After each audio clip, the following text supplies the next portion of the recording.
এক মাসের মধ্যে ৩০০টা মিথ্যা ফটোকার্ড জনাব তারেক রহমানকে নিয়ে, প্রায় ২৮০টা মিথ্যা ফটোকার্ড জামাতের আমিরকে নিয়ে, প্রায় ২৫০ মিথ্যা ফটোকার্ড হচ্ছে নাহিদ ইসলামকে নিয়ে। এখন এই মুহূর্তে সোশ্যাল মিডিয়ায় বিএনপির যতগুলো আইডি বা পেজ আছে তার চেয়ে বেশি আইডি বা পেজ চালায় হচ্ছে আওয়ামী লীগ। এটা হচ্ছে তাদের ইনভেস্টমেন্ট, কারণ তারা মাঠ পর্যায়ে পলিটিক্সটা করতে পারতেছে না, তারা অনলাইনে তাদের পাচারকৃত টাকাগুলো দিয়ে এই কাজগুলো করে। এখন এটাকে ওই ফটোকার্ডগুলোর বেসিসে আমি গতকালকে একটা পেজে লক্ষ্য করছিলাম, তাদের তৃণমূল নাম পেজটার, আমাকে নিয়ে সর্বশেষ যে 10টা ফটোকার্ড ছাপানো হয়েছে ওই 10টার মধ্যে 9টা স্টেটমেন্ট আমি আমার লাইফে কোনো দিন দেই নাই, কিন্তু তারা স্টেটমেন্ট আমার নামে দিয়েছে এবং নিচে লিখেছে সমন্বয়ক সার্জিস আলম, জুলাই যোদ্ধা সার্জিস আলম, এরকম করে, শুধু একটা আমার দেওয়া। তাহলে এজেন্ডা ভিত্তিক এই ধরনের অনেক কিছু হয়, কিন্তু সেটাকে আমরা মানে ওই রকম কোনো একটা কিছুকে আমরা সত্য ধরে এভাবে যদি আনি এবং এইরকম একটা ফর্মাল জায়গা থেকে যখন যাবে তখন এটা আসলে এই প্রোপাগান্ডাটা আরো এস্টাবলিশ হবে। আমি শেষ করি। তো আমি আমার জায়গা থেকে যতটুকু জানি আমি আপনাকে বলি, এনসিপির এখন 6 জন এমপি আছেন নির্বাচিত, 2 জন হচ্ছেন নারী সংরক্ষিত আসনের। এই 6 জন এমপির মধ্যে 6 জনই রেন্টে কারের গাড়ি ব্যবহার করেন, কারণ তাদের প্রয়োজন মুভ করার জন্য। একজন এমপিকে তো আমরা সিএনজি অটোরিকশা করে সংসদে যাই, এবং এমনকি আমি আপনাকে এটা পর্যন্ত বলি, আজকে থেকে 2 দিন আগে নাহিদ ইসলাম আমাকে হচ্ছে জানিয়েছেন যে 7 দিনের জন্য একটা গাড়ি ম্যানেজ করা পসিবল হবে কিনা, কারণ তার যে রেন্টে কারের গাড়িটা ছিল এটাতে একটু সমস্যা হয়েছে, তাকে পাঠিয়ে দিতে হয়েছে। এই কয়েকদিন তার কাছে কোনো গাড়ি নেই। এটা হচ্ছে এনসিপির আহ্বায়ক বিরোধী দলীয় চিফ হুইপের অবস্থা। এখন ব্যাপারটা হচ্ছে, ইভেন আপনি ধরেন হাসনাতের কথা বলেন, আমি একদম নাম ধরেই বলতেছি, সার্জিসের কথা বলেন, নাসিরউদ্দিন পাটোয়ারি, আক্তার হোসেন, এই প্রত্যেকটা মানুষের বিরুদ্ধে এখন তো এনসিপির কোনো সরকার টরকার কোনো কিছু নাই। আমরা আহ্বান জানাবো বিএনপি তার সকল যত ধরনের প্রতিষ্ঠান আছে, গোয়েন্দা সংস্থা, তদন্ত সংস্থা, দুদক, এগুলোকে ব্যবহার করে তারা তাদের মতো করে প্রত্যেকের যা আমলনামা আছে একটু যাচাই করুক, অন্তত আর্থিক জায়গাটা যদি কিছু পায় তারা ব্যবস্থা গ্রহণ করুক। এটা আমাদের জায়গা থেকে কথা বলছিলেন, মানে সেই সময়ে আসলে আমরা যে শব্দ ছিল হচ্ছে জুলাই বিক্রি করা। দেখেন আসলে মানে জুলাই বিক্রি করার মতো কোনো কিছু না, এটা এমন কিছু না যেটাকে আপনি কেজি দরে মন দরে বিক্রি করে কোনো কিছু পাবেন। বরং এখানে যারাই বিভিন্নভাবে এটার যদি সবচেয়ে বড় সুবিধাভোগী হয় না, আপনি ক্ষমতার জায়গা থেকে ধরেন, তাহলে বিএনপি। যে যত বড় দল সে তত বড় মানে সুবিধাভোগী এই জুলাইয়ের। একে বিএনপি সরকার গঠন করেছে, তারা এখন দেশ চালাচ্ছে, যদি অভ্যুত্থান না হতো তারা এই স্বপ্নও দেখতে পারতো না যে এটা কখনো হতো কিনা। এরপরে বড় দল হিসেবে জামায়াত তাদের জায়গা থেকে বিরোধী দল হয়েছে, তারা রাজনীতি করতে পারতো কিনা এটা নিয়েও সন্দিহান অবস্থায় ছিল। আওয়ামী লীগ টিকে গেলে তাদের রাজনীতি নিষিদ্ধ হয়ে যেত, হয়ে গিয়েছিল। হ্যাঁ, এবং না, এটা তো আমরা নির্বাচনী জোট করেছি, এই জোট তো বিএনপিও 30 বছর করেছে। সো আমাদেরকে বলার আগে 30 বার বিএনপিকে বলতে হবে, আমাদের তো 1 বছর এখনো হয় নাই। এবং যে জিনিসটা বলছিলাম যে এইখানে ধরেন নাহিদ ইসলামরা বা এখানে যারা আমরা নতুন করে রাজনীতি করছি, এটা আমাদের কোনো উপরই পাওনা না, এটা অর্জন করে নেওয়া। কারণ ওই 5ই আগস্ট সফল না হলে আবার সবচেয়ে বেশি ভুক্তভোগী এই মানুষগুলোকে হয়তো কেউ সারা জীবনের জন্য গুমের শিকার হইতো, হয়তো কাউকে রাষ্ট্রদ্রোহিতার অভিযোগে মৃত্যুদণ্ড দেওয়া হইতো। সো এটা আসলে ওই ত্যাগের মধ্য দিয়ে অর্জন করে নেওয়া, অতটুকু রিস্কের মধ্য দিয়ে অর্জন করে নেওয়া। এখন বর্তমানে আসলে যেটা দেখছেন, ভাই একটা কথা বলেছেন যে তখন আমাদের লক্ষ্য উদ্দেশ্য একটা ছিল, একটা স্বৈরাচারের পতন, এবং এখন যেটা হয়েছে যে ওই আংশিক উদ্দেশ্য, 1 দফা 2টা বিষয় ছিল, স্বৈরাচারের পতন আর নতুন রাজনৈতিক বন্দোবস্ত। সো ওইটা স্বৈরাচারের পতন পর্যন্ত আমরা এগ্রি ছিলাম, কিন্তু নতুন যখন আমি সিস্টেমটা গড়ব, এই জায়গায় খুব স্বাভাবিকভাবেই একটা অভ্যুত্থানের পরে প্রত্যেকটা রাজনৈতিক দল তাদের যে ক্ষমতার যে জায়গাটা সেটাকে কীভাবে বৃদ্ধি করা যায়, দ্রুত নির্বাচনের মাধ্যমে ক্ষমতায় যাওয়া যায়, এই বিষয়গুলো প্রায়োরিটিতে এসেছে। আমরা এনসিপি আমাদের জায়গা থেকে যখন দেখেছি যে প্রথমবারই এনসিপি একটা রাজনৈতিক দল 1 বছরও হয় নাই, তাদের আসলে এখনও মাঠ পর্যায়ে অতটুকু সাংগঠনিক ভিত্তি তৈরি হওয়া টাফ, যেটার মধ্য দিয়ে তারা আসন জিতে আসবে 10টা 20টা। সো আমাদের জোট করতেই হতো আমরা সংসদে প্রতিনিধিত্বের জন্য। এখন আমরা প্রথমে বিএনপির সাথেই কথা বলেছি, একটা ডেমোক্রেটিক পার্টি সেই জায়গা থেকে। তো যেটা হয়েছে, আমরা যখন দেখি তাদের সাথে কথা বলে যে তাদের মূল উদ্দেশ্য নির্বাচনটা, সিস্টেমগুলোর সংস্কারটা না, তারা যখন আমরা জিজ্ঞাসা করি যে আপনি গণভোট হলে রায়টা বাস্তবায়ন করবেন কিনা, অধ্যাদেশগুলোকে আইনে পরিণত করবেন কিনা, তখন যখন আমরা তাদের ওইরকম প্রপার কোনো উত্তর পাই না, তখন আমাদের মনে সন্দেহ তৈরি হয়। আবার আমরা সংসদে যখন প্রতিনিধিত্ব করতে যাব, তখন শুধু 2-4 জন ব্যক্তি না, বরং একটা দল হিসেবে 10, 20, 30 বছরের চিন্তাকে সামনে রেখে ওই জায়গায় যখন আমার বিএনপির সাথে রেসপেক্টফুল একটা আলোচনা হবে না, তারা যখন শুধু 2-4 জন ব্যক্তিকে প্রায়োরিটি দিয়ে নিয়ে যেতে চাইবে দলকে না, তখনও আমার থাকবে না, এই নিশ্চয়তা তারা দিতে পারছে না। সো তখন সামগ্রিকভাবে এই সংস্কারের ম্যান্ডেট সহ এবং মাঠ পর্যায়ের যে সেন্টিমেন্ট, এই সেন্টিমেন্টটা হচ্ছে সকল অপকর্মের এগেনস্টের সেন্টিমেন্ট। খুব গুরুত্বপূর্ণ আমি শেষ একটা করি কথা আপনি শুধু এটা। বলেছেন, হ্যাঁ।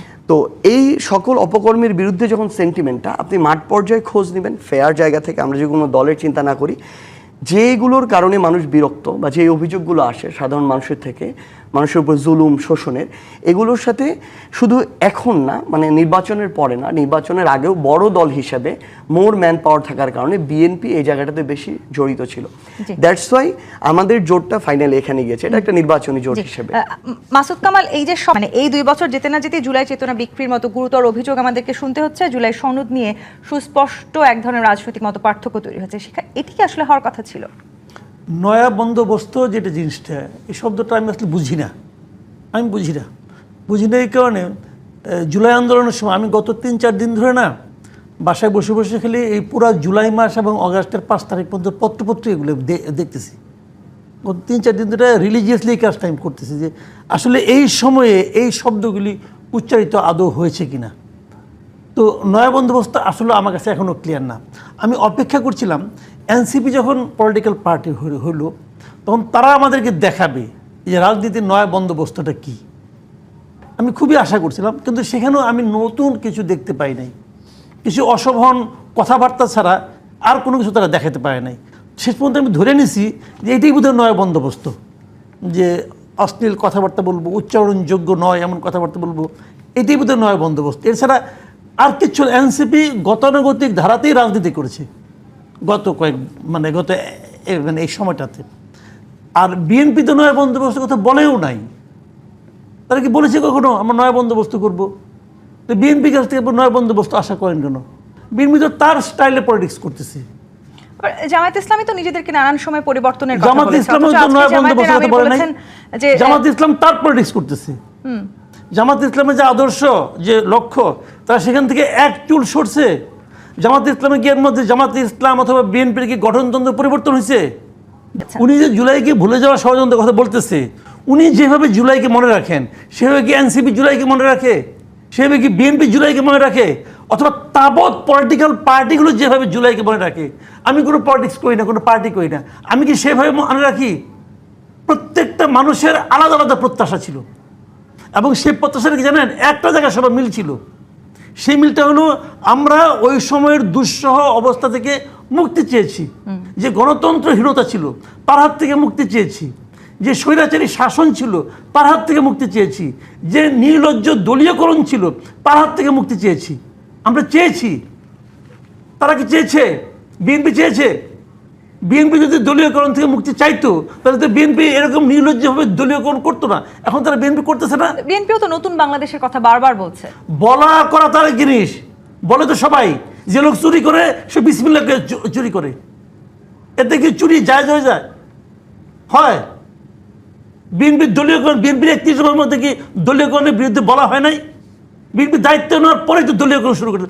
6টা সিটি কর্পোরেশন বলেন, জেলা পরিষদ বলেন, এবং সর্বশেষ দেখলাম 12টা প্রতিষ্ঠানে কর্পোরেশনে ছাত্রদল যুবদল হইলেই হলো। মানে এই অভিযোগ কিন্তু আবার জামায়াতের বিরুদ্ধেও আছে। মানে জামায়াত ইসলামীও যখন আসলে আমি কি জামায়াত ইসলামকে ভালোবাসি? সরকার ছিলেন তখন তারা বিভিন্ন বিশ্ববিদ্যালয়ে নিজেদের ভিসি নিয়োগ করেছেন। আপনি আমার ওই কথা বলেন কেন? আপনি আমার কথা শুনলাম কি বলছি? আমি কি জামায়াতকে দুধে ধোয়া তুলসী পাতা বলছি? বলি নাই তো। ওরা চান্স পায় নাই, করে নাই। আগে অন্তর্বর্তীকালীন সরকারের সময় চান্স পাইছে, করছে। তখন এনসিপিও চান্স পাইছে, এনসিপিও করছে, বিএনপিও করছে। এখন খালি বিএনপি একলা চান্স পাইতেছে, এখন বিএনপি করতেছে। জামাতের ভিসি সরাই নিয়ে বিএনপির ভিসি ঢুকাচ্ছে, বিএনপির দলীয় ভিসি ঢুকাইয়া তার পাশে বসে তারেক রহমান কিন্তু বলাচ্ছে যে আমরা শিক্ষাঙ্গনে দলীয়করণ চাই না। ঢাকা ইউনিভার্সিটি যে তারেক রহমান বলে নাই আমি শিক্ষাঙ্গনে দলীয়করণ চাই না, তার পাশে যে লোকটা বসে আসলো ভিসি, সে কি দলীয় লোক না? ইউজিসি চেয়ারম্যান দলীয় লোক না? ভাই এগুলি বলতে দেন, বললেই কিছু হয়ে যায় না। নতুন বন্দোবস্ত দাঁড়িয়ে এখন আসলে আমরা আপনি বলবেন যে এটা নতুন বন্দোবস্ত, কিন্তু এটাকে আমি নতুন বন্দোবস্ত বলি না, কারণ আওয়ামী লীগ এই কাজই করতো। মানে এই যে নতুন বন্দোবস্তের কথা আমরা বলছি, বিশেষ করে আপনাদের জায়গাটিতে আসলে আমাদের যে প্রত্যাশা ছিল, সেখানে এনসিপিও আসলে নতুন কিছু দেখাতে পারে নাই বলে যে অভিযোগ মাসুদ কামাল করলেন, কিংবা জামায়াত ইসলামীর সাথে এই যে আপনাদের রাজনৈতিকভাবে ঐক্যবদ্ধ হওয়া যথেষ্ট সমালোচনার মুখোমুখি হলো, মানে এইরকম একটা রাজনৈতিক দলের সাথে আপনি যদিও একটু আগেই বলেছেন বিরতির আগে কেন হয়েছেন, এরপরও এই সমালোচনাগুলোকে এই নতুন বন্দোবস্তে নতুন বাংলাদেশে দাঁড়িয়ে আসলে আপনারা কিভাবে দেখছেন? না, প্রথমত হচ্ছে আমরা যে কোনো সমালোচনা আমরা এটা অ্যাকসেপ্ট করি, এটা নিয়ে আমাদের কোনো সমস্যা নেই। কিন্তু আমরা যেটা, আপনি যদি শুধু এটাই বলেন, দেখেন বাংলাদেশে বর্তমানে এক্সিস্টিং বড় দুইটা পলিটিক্যাল পার্টি যদি আমি বলি, প্রথমে বিএনপি আসবে, এরপরে জামাত, এরপরে আমরা এনসিপি সংসদের জায়গা থেকে বা সংসদীয় আসনের জায়গা থেকে আমরা নিজেদেরকে সেখানে দেখি। এখন ব্যাপারটা হচ্ছে কি, আসলে ধরেন এই যে একটা বস্তা পচা সিস্টেম, এটা কিন্তু শুধু 16 বছরের না, এটাকে 55 বছরেরও যদি বলি তাও কিছুটা কমায় বলা হবে। এটা ধরেন ওই পাকিস্তান আমলের থেকে, ওই ব্রিটিশ আমল থেকে আমাদের কালচারে, মননে, মগজে, চিন্তায়, চেতনায় এই জিনিসটা চলে আসছে। সো সেটা থেকে চাইলেই 1-2 বছরে একেবারে বের হয়ে যেতে পারবো, ব্যাপারটা এরকম না। বরং আমরা মনে করি এই যে আমরা নতুন একটা নিউ পলিটিক্স চাচ্ছি, এটা চাইলেও 1-2 বছরে আমরা ওই জিনিসটাকে এখানে সামনে নিয়ে চলে আসতে পারবো না। কারণ পুরাতন রাজনীতির সুবিধাভোগী অসংখ্য মানুষ আছে, অসংখ্য প্রতিষ্ঠান আছে, ব্যক্তি আছে, এই ধরনের গোষ্ঠী আছে যারা ওটা সুবিধাভোগী, যারা চাইলেও আমার এই নতুন এটাকে আসতে দিতে চাইবে না, পিছুটান তৈরি করবে। এখন আপনি দেখেন কি কি পরিবর্তন, ছোট যেটা শুধু ধারাটা সূচিত হয়েছে। বাংলাদেশে মেজর জিয়াউর রহমান বাংলাদেশের রাষ্ট্রপতি ছিলেন, তার ওয়াইফ বেগম খালেদা জিয়া প্রধানমন্ত্রী হয়েছেন, তার সন্তান তারেক রহমান প্রধানমন্ত্রী হয়েছেন, তার সন্তান জাইমা রহমান স্বপ্ন দেখছেন আগামীতে প্রধানমন্ত্রী হবেন। অপরদিকে আবার দেখেন শেখ মুজিবুর রহমান বাংলাদেশের রাষ্ট্রপতি ছিলেন, তার সন্তান শেখ হাসিনা প্রধানমন্ত্রী ছিলেন, তার সন্তান জয়ও একসময় স্বপ্ন দেখেছেন, পুতুলও স্বপ্ন দেখেছেন। এর বাইরে এই দুইটা দলে সেকেন্ড কোনো পার্সন স্বপ্ন দেখাটাকে অভিশাপ মনে করতো, অপরাধ মনে করতো। এনসিপি প্রথম একটা নতুন চর্চা শুরু করেছে, যেইখানে এই সকল পরিবারতন্ত্রের বাইরে যাদের কোনো রাজনৈতিক এরকম তো কোনো পলিটিক্যাল বড় কোনো ব্যাকগ্রাউন্ডই পাবেন না, সেই মানুষগুলো এসে রাজনীতি করছে, এমপি হয়েছে, বিরোধী দলীয় চিফ হুইপ হয়েছে এবং দায়িত্বের সাথে একটা রাজনৈতিক দল পরিচালনা করছে। এটা হচ্ছে পরিবারতন্ত্রটাকে ভেঙে আমরা নতুন একটা রাজনীতি পরিবারতন্ত্রের বাইরে দাঁড় করানোর চেষ্টা করছি। দ্বিতীয়ত আপনি একটা দেখেন, বাংলাদেশের সংসদে অনার্স 4th ইয়ারে পড়ে এমন একটা ছেলে আব্দুল হান্নান মাসুদ, সে গিয়ে সংসদ সদস্য হিসেবে তার দ্বীপের মানুষের কথা বলবে এইভাবে যে এই কথা বললে কে মন খারাপ করবে, কে তাকে টেনে ধরবে, কোনো কিছু চিন্তা না করে বলবে। তরুণ প্রজন্মের 30 বছর বয়সের একটা ছেলে একটা বাংলাদেশের পার্টি প্রধান হবে, বিরোধী দলের চিফ হুইপ হবে, এটা বাংলাদেশের 55 বছরের কালচারে ছিল না।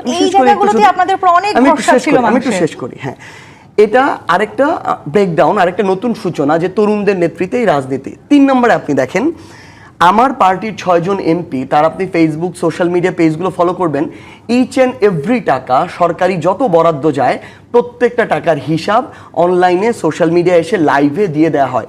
এটা দেখার পরও বাংলাদেশে কোনো বিএনপির কোনো এমপিকে আমরা এখন পর্যন্ত সেটা করতে দেখি নাই। তাহলে প্রথম এই জিনিসটা আবার এনসিপি তার জায়গা থেকে চালু করলো। সংসদে দাঁড়িয়ে জনাব হাসনাত আবদুল্লাহ ওই ধরনের যারা মিডিয়া মাফিয়া আছে, যারা বিজনেস মাফিয়া আছে, তাদের বিরুদ্ধে ওইখানে দাঁড়িয়ে কথা বলে। এমনকি আমার পার্টির আহ্বায়ক ওইখানে যদি এমন কোনো এমপি মন্ত্রীও থাকে যারা পিছন থেকে ওই পুরাতন বন্দোবস্তটাকে টেনে ধরার চেষ্টা করছে, এসালামকে শেল্টার দেওয়ার চেষ্টা করছে, নাম ধরে কথা বলে। এটাই আসলে মাঝে মাঝে আমাদের যেটা হয় আর কি, ভাইদের পছন্দ হয় না, এটাকে অশোভন মনে হয়। কিন্তু আমরা মনে করি আমরা যদি এটা না করতে পারি তাহলে ওই আগের যে কালচারটা ছিল ঘুরে ফিরে ওইটা আলাদা কিছু হইল না। রাজনৈতিক জায়গাটিতে বেশ গুরুত্বপূর্ণ, আমি জনপ্রতিনিধিত্ব করছেন। আসছি তো সেই জায়গা থেকে এটা হচ্ছে জাস্ট সূচনা একটা। আমরা কখনো বলছি না যেটা আমরা চাই ওইটা হয়ে গিয়েছে, ওইটা সেদিনই হওয়া সম্ভব।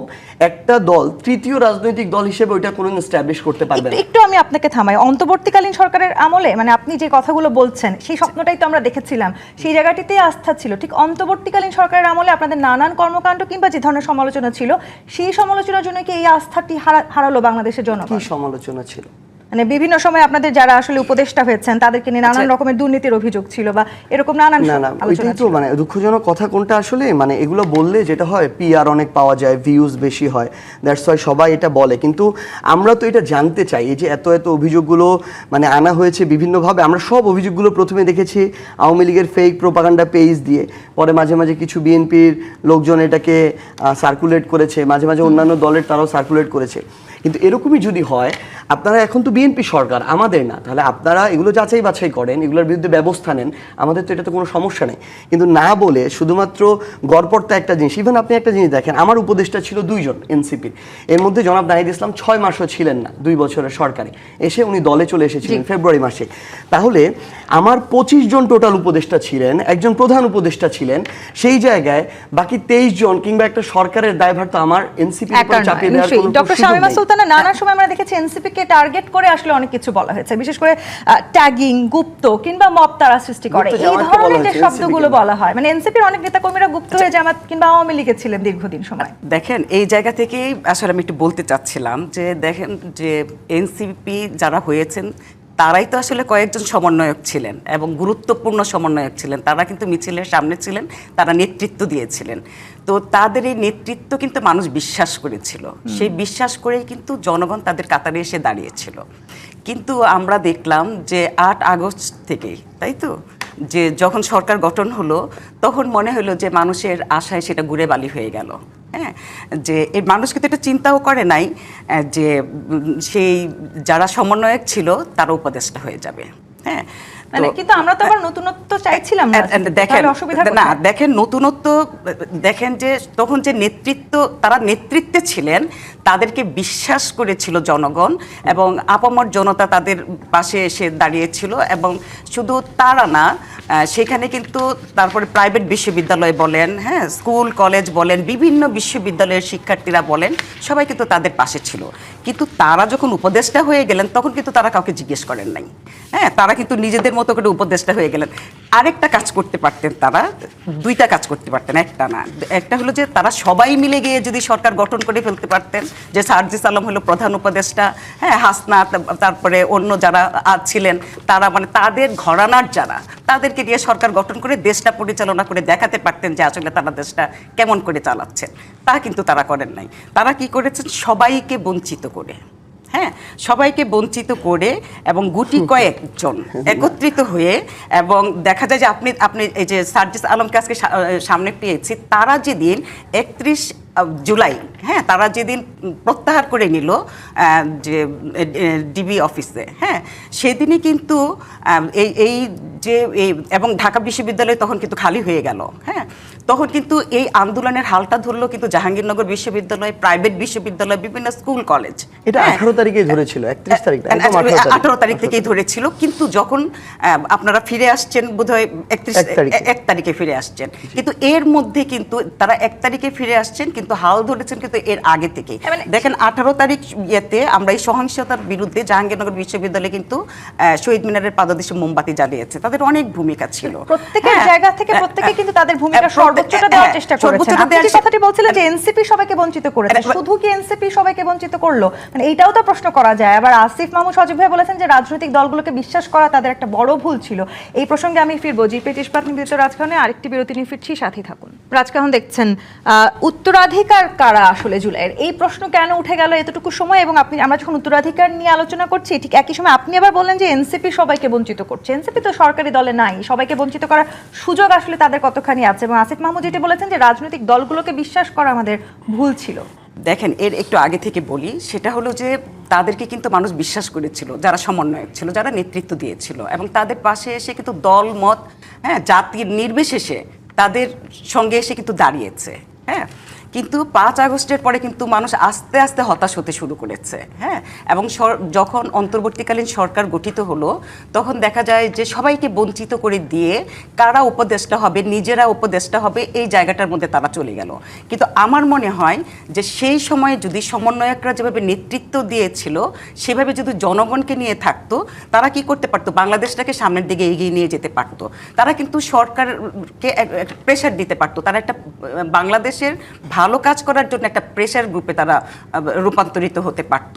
কিন্তু সেই জায়গাটা কিন্তু তারা ছিল না, তারা ক্ষমতার মধ্যে চলে গেল। যখনই ক্ষমতায় চলে গেল, অন্যদের সঙ্গে কোনো পরামর্শ না করে, তখনই আমার মনে হয়েছে যে এনসিপির যে একটা ভবিষ্যৎ সম্ভাবনা দেখা দিয়েছিল সেটা নস্যাৎ হয়ে গিয়েছে।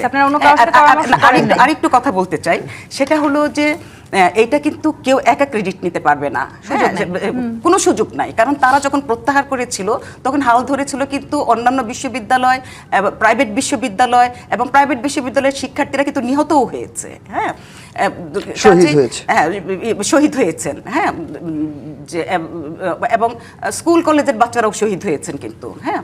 তো সেই জায়গা থেকে আমার মনে হয় যে তাদের অনেক দায়বদ্ধতা ছিল, হ্যাঁ, যে তাদের নেতৃত্ব সবাই এক জায়গায় হচ্ছে, তাদেরকে বিশ্বাস করেছে, তাদের সেই ডাকেই কিন্তু আসলে সবাই এক জায়গায় হয়েছিল, হ্যাঁ, এবং এইটা কিন্তু একটা সুযোগ ছিল, হ্যাঁ। কারণ সেই সুযোগটা তাহলে আপনারা কেন হারালেন সার্জিস, এবং আপনারা আসলে কারো কথা শোনেন নাই বা কারোর সাথে আলোচনা করেন নাই যে অভিযোগটা করলেন? প্রথমত হচ্ছে আমি কয়েকটা জায়গায় ম্যামের সাথে একটু দ্বিমত করি আর কি, খুবই পোলাইটলি দ্বিমত করি। সেটা হচ্ছে 5ই অগস্টে যখন শেখ হাসিনা পালিয়ে যাওয়ার খবরটা নিশ্চিত হলো, বিকালবেলা প্রথমে ভিডিও কনফারেন্সে সমন্বয়কদের মধ্যে নাহিদ ইসলাম, আসিফ মাহমুদ থেকে শুরু করে তারা সরাসরি তারেক রহমানের সাথে ভিডিও কনফারেন্সে যুক্ত হয়। কারণ তার যে বাংলাদেশের ওই মুহূর্তে সবচেয়ে বড় রাজনৈতিক দল বিএনপি সেটা আছে, তিনি ওই দলের ভারপ্রাপ্ত চেয়ারম্যান।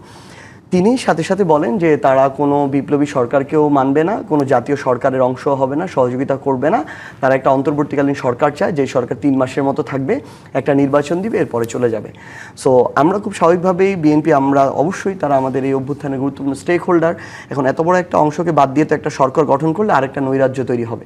সেই জায়গা থেকে অন্তর্বর্তীকালীন সরকারের দিকে যেতে হলো, এবং এই অন্তর্বর্তীকালীন সরকার যার উপদেষ্টা ছিল বিএনপি নাম দিয়েছে, সেই জায়গায় জামায়াত নাম দিয়েছে, আর্মি নাম দিয়েছে, এনসিপির তখন যারা সমন্বয়করা তাদের কিছু পছন্দের মানুষ ছিল, সেখানে সিভিল সোসাইটি থেকে মানুষ ছিল, ডক্টর ইউনূসও কিছু মানুষের নাম দিয়েছে।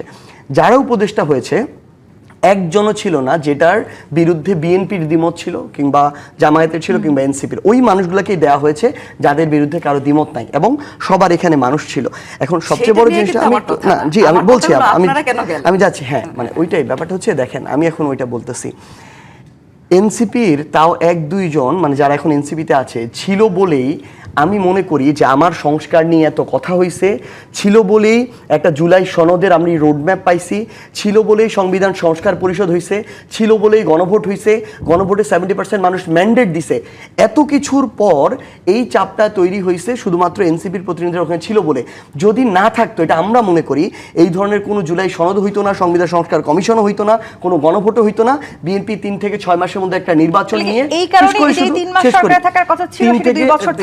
3 থেকে 6 মাসের মধ্যে বিএনপি একটা শুধু নির্বাচন নিত, তারপর যেরকম বাংলাদেশ ছিল আগের মতো ওইরকম চালাইতো। এখন তো আমি তো বিএনপিকে প্রেশারাইজ করতে পারি যে আমার এই গণভোট যেটা মানুষ 70% রায় দিয়েছে, আপনি এই সংস্কারগুলো বাস্তবায়ন করেন, তখন তো সেটাও করতে না। আপা যেটা বলছে যে প্রেশার গ্রুপ, এইরকম প্রেশার গ্রুপ বাংলাদেশের 100টা আছে, এইরকম প্রেশার গ্রুপ দিয়ে কাজ হয় না। আমরা যখন বুঝলাম 6 মাস যাওয়ার পরে যে বিএনপি যখন এই ধরনের মানে শুধুমাত্র ক্ষমতায় যাওয়াটাকে সামনে প্রায়োরিটি দিচ্ছে, কোনো ধরনের সংস্কার তাদের মাথায় কিচ্ছু নাই, জনগণ মাথায় নাই, এগুলো শুধু মুখের বুলি, তখন আমাদেরকে পলিটিক্যাল পার্টিকে ফাইট দেওয়ার জন্য আরেকটা পলিটিক্যাল পার্টি গড়তে হইলো। না হলে তো আমাদের পলিটিক্যাল পার্টি গড়ার কোনো প্রয়োজন ছিল না। আমরা যখন দেখলাম আপনাদেরকে গিলে খাচ্ছে এমন অভিযোগ আছে, পলিটিক্যাল পার্টি, আমরা তো নিজেরাই একটা এনসিপি হিসেবে পলিটিক্যাল পার্টি হিসেবে এসেছি, এবং আমরা মনে করি যে আমাদের অন্তত 10 বছর ফাইট করতে হবে একটা পলিটিক্যাল পার্টি হিসেবে ওই ভিত্তিটা তৈরি করা। আমি একটু শেষ করি। তো ব্যাপারটা হচ্ছে কি, আসলে এই অভ্যুত্থানের পর থেকে শুরু করে এখন পর্যন্ত যেই দলের সক্ষমতা সবচেয়ে বেশি ছিল, সেই দল সবচেয়ে বেশি এই যেই জিনিসটা আদায় করে নেওয়ার বিভিন্ন জায়গা থেকে এটা করে নিয়েছে। এবং আপনি একটা জিনিস দেখেন, বিএনপি তাদের জায়গা থেকে এই অন্তর্বর্তীকালীন সরকার যতটুকু করা দরকার ছিল ততটুকু যদি করতে না পারে, তার জন্য যদি সবচেয়ে বেশি আমরা দেই যে যারা পিছু টান তৈরি করেছে, আমি বিএনপিকে দিব। বিএনপির এই 6 মাসে আপনি একটা আন্দোলন দেখাইতে পারবেন না যে শাহবাগ ব্লক করে রাখছে, কিন্তু 6 মাসে ইন্টারিমের সময় 200টা আন্দোলন এরকম হয়েছে যেটা দিয়ে রাস্তাঘাট ব্লক করে রাখছে, তাদেরকে ফাংশন করতে দেওয়া হয় না। সেটার ব্যর্থতাটা কার? সেটার ব্যর্থতাটা কার ছিল? না, এটা আমাদের দেখেন সমন্বয়কদের। অবশ্যই কিভাবে? অবশ্যই দেখেন যে আমার মনে হয় যে রাজনৈতিক যে ধারাটা, সেই ধারাটাই তো তখন নষ্ট হয়ে গিয়েছে। কিভাবে? আপনারা দেখেন যে আপনারা উপদেষ্টাতে ছিলেন, আপনারা রাস্তায় ছিলেন, এবং আমরা জানতাম যে সেই অন্তর্বর্তীকালীন সরকার আপনারাই পরিচালনা করছেন। আমরা কেন পরিচালনা করব? এবং তাহলে ডক্টর ইউনূস তো তাহলে লন্ডনে যাওয়ার কথা ছিল না, গিয়ে তারেক রহমানকে বাংলাদেশের অগ্রিম প্রধানমন্ত্রী বানিয়ে দেয়। না, ওইটাই। ইভেন আপনি দেখেন তারেক রহমান, বা সেটা তো পরের কথা। আপনি দেখেন যে এরপরে যে ধরনের মব হয়েছে, যে ধরনের যে কি মব, মানে নানান ধরনের, যে ধরনের যে শিক্ষকদেরকে করা মাজার ভাঙ্গা, হ্যাঁ, এটা কারা করেছে? যারাই করুক, যারাই করুক, বিএনপি করেছে, এই দায় তো আপনি আমাকে দিতে পারেন না, জামাত করেছে, এই দায় আমাকে দিতে পারেন না। শুনেন, কিন্তু যেটা বললাম যে আপনাদের উপর কিন্তু কিন্তু জনগণ আস্থা রাখতে চেয়েছিল। আপনারা তাহলে আপনি দেখেন, আস্থা আপনারা- রাখবেন, আপনি পাওয়ারও দিবেন না। দুইজন উপদেষ্টা গেছে, সেটা নিয়ে আপনাদের ঘুম হারাম, সেটাই সবচেয়ে বড় ভুল ছিল। আবার অবশ্যই আপনি সেটা তাহলে ভুল ছিল, তাহলে আমরা এটা আমি কিভাবে বারবারই পরিবর্তন বলবো। করব? আপনি পাওয়ারও দিতে চান না, আবার দেখেন, আমাকে দ্বারা পরিবর্তন করতে পরিবর্তনটা চান। তখনই হয়ে কিভাবে? যেত আপনারা যদি ওই মোহটাতে না পড়ে, ওই চেয়ারের মোহটাতে না না, চেয়ার তো পড়ে। ছেড়ে আসছে নাহিদ ইসলাম। আরে সেটা তো তারপরে অনেক কি পরের হইলো? ঘটনা। 6 শুনেন, মাস পরে। নাহিদ কখন ছেড়ে আসছে? যখন সে ভেবেছে যে নতুন দল করবে, তখন সে ছেড়ে আসছে। বা যখন সে ভাবলো যে না, এবার আমার এমপি হতে হবে, না, তখন never, সে no, ছেড়ে never. আসছে। না, অবশ্যই never. অবশ্যই। আমি আপনাকে আসিফ বলি, কখন ছেড়ে এটা তো- আসলো? এটা তো- যখন সে আসিফ কি MP? এমপি না হতে চেয়েছিল, না, আসিফ তো এবং ইলেকশনও করে নাই। শুনেন, করতে আসিফ তো তো চেয়েছিল, ইলেকশনও করে নাই। হ্যাঁ, করতে করতে চেয়েছিল, কিন্তু চেয়েছিল করে না। নাই তো। শুনেন, করে নাই কি, সে হয়তো পরিস্থিতিটা তৈরি করতে পারে নাই, সেজন্য করতে পারে নাই। হ্যাঁ, সে তো এখনো নির্বাচন মানে করতে চায়। সবকিছু দেখেন, ঘুরে এই- ফিরে গিয়ে সেই না, ক্ষমতার তাহলে লোভী শোনেন, আটকে না, ঠিক থাকছে আছে, আমি কিনা? বলি কি, কিছু- আপনাদেরকে না, বলার শব্দ কারণটা NCP, হলো, শুনেন, শব্দ NCP আপনাদেরকে বলার মাসুদ কারণটা কামাল। হলো এই জন্যই, কারণ আপনাদের উপর মানুষের আশাটা ছিল অনেক। না, না, জি, শোনেন, আপনাদের মাসুদ কামালের একটা কাছে মানুষ যাই। রাস্তায় একটা লাইন নেমেছিল। শুধু বলি, কিন্তু আপনারা এটা- আশাহত না, করেছেন। একটা এটা তো লাইন দশ বলি। Second, 10 second. মানে হ্যাঁ, আশাটা ট্রু, এটা আশাটা ছিল, কিন্তু সমস্যা হচ্ছে কি, রাখতে এই কেন পারে নাই, মানুষেরাই সেটাই হচ্ছে 5 প্রশ্ন। অগাস্টের জি। পরে কেউ বিএনপিতে মাসুদ কামাল, বিভক্ত আপনার হয়েছে, কাছে কেউ আসি, জামাতে মানে বিভক্ত হয়েছে, কেউ স্বতন্ত্রতে এই গিয়েছে, বিভক্তি কেউ দিন বাম দিন দলে আসলে গিয়েছে, সুস্পষ্ট কেউ শিক্ষক হচ্ছে। হিসেবে ফিরে বিভক্তি থেকে গিয়েছে, আসলে কেউ এনসিপি মানে হয়েছে। তারাই ঠিক আছে, বিভক্তিটা তৈরি কিন্তু করছে, দেখেন সেখানে যে সবসময় আপনারা তৃতীয় ইচ্ছা পক্ষের করলে দোষ অনেক দেই আমরা। জায়গাটাকে রক্ষা করতে পারতেন। হ্যাঁ, এই যে মাজার ভাঙ্গা, এই যে কবর তুলে এটা তো আনা, যে আমাদের কাজ না। আপনাদের কাজ না, এটা তো কিন্তু প্রশাসনের কাজ। আপনাদের আমি একটু মাসুদ কামালের কাছে যাই। তখন তো মনে হয়েছিল প্রশাসন আপনারা চালাচ্ছেন, না, আমরা কেন আপনাদের চালাবো? প্রভাব মাসুদ ছিল। কামাল, আর আসলে এখন আসলে যারা কি চালাচ্ছে সব না, কিছু এখন মানে আপনারা- দোষ কি এখন যারা ভাঙা NCP? হচ্ছে। সব দোষী কি আচ্ছা, NCP আমি নতুন দল একটু বলে chance তাদের নিই, উপর হ্যাঁ? বর্তায়? সুযোগ নেই, কি আবার বলেন। সব দোষী কি সত্যি দোষ নতুন NCP, দোষ, এটা বলেন মানে শুধু। নতুন দল বলে এনসিপির উপরেই বর্তায়? মানে সেই সুযোগও কি আছে? আমি তো ওই সময়ের ঘটনা, অন্তর্বর্তীকালীন সময়ের ঘটনাগুলিতে আমি এনসিপির উপরে কোনো দায় দেই না। ছোট দল, ওরা কি করবে? এনসিপি যে সাফল্যগুলো আপনারা দেখছেন, এনসিপি ওই সময় যে চাপগুলি দিয়েছে, ওগুলো তো বেসিক্যালি অন্তর্বর্তীকালীন সরকারের হয়ে দিয়েছে। অন্তর্বর্তীকালীন সরকার বলেছে চাপ দেওয়া, চাপ দিছে।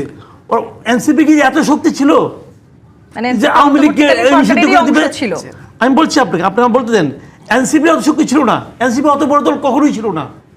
ওই সময় যেগুলো হয়েছে, অন্তর্বর্তীকালীন সরকার যেগুলি বলেছে, এনসিপি এগুলি করেছে, এবং তার মধ্যে যেগুলোতে বিএনপি বাগড়া দিয়েছে, ওগুলো এনসিপি করতে পারে নাই। কেন আওয়ামী লীগ নিষিদ্ধ তো বিএনপি ছিল না, কিভাবে কে হলো বললো তাহলে? বিএনপি ছিল না? আমি জানি তো, বিএনপি প্রথম দিকে ছিল না, প্রথম দিকে তো শেষ ইউনূস ছিল পর্যন্ত ছিল না। না। আমি বলি আপনাকে, মাঠে ছিল না কখনো। ভাইয়া শুনেন, প্রথম দিকে তো ডক্টর ইউনূস ছিল না, পরে যখন ইউনূস ছিল, ডক্টর ইউনূস থাকলে তো 8 অগাস্টে আওয়ামী লীগ নিষিদ্ধ হয়ে যাইতো। ডক্টর ইউনূস তো ছিল না। আমি তো সেটা বললাম, ইউনূস ছিল না, কিন্তু যখন নাকি এনসিপি চাপ দিচ্ছে, এনসিপি যখন চাপ দিল আওয়ামী লীগ নিষিদ্ধ করার জন্য, তখন শেষ দিকে এসে নিয়ে বিএনপির সম্মতি না নিয়ে করছে। নো, বিএনপির না, সম্মতি তাহলে দিয়েছে। আওয়ামী লীগের নিষিদ্ধ হওয়া রাজনৈতিকভাবে আবার উচিত দেখেন ছিল কি NCP ছিল না? চেষ্টা করছে প্রেসিডেন্টকে সরানোর জন্য, পায় নাই তো। কি কারণে পায় নাই? বিএনপি কেন পাওয়া নাই? ভাই আমি ঠিক, বলি ঠিক, আপনাকে, শুনেন, ঠিক। আমি বলি পায় নাই, এটা রিয়েলিটি তো ভাই, এটা তো অস্বীকার করার কোনো উপায় নাই। আমি তো আপনার পক্ষে না, বিএনপির পক্ষে না, ঠিক। আমি আমার মতো কইতাছি। একটা কথা মাথায় রেখেন, বড় দলের আলাদা একটা আওয়াজ আছে, ছোট দলের আওয়াজ কম, আওয়াজ বেশি কিন্তু পাওয়ার কম, এটা আপনাকে মানতে হবে।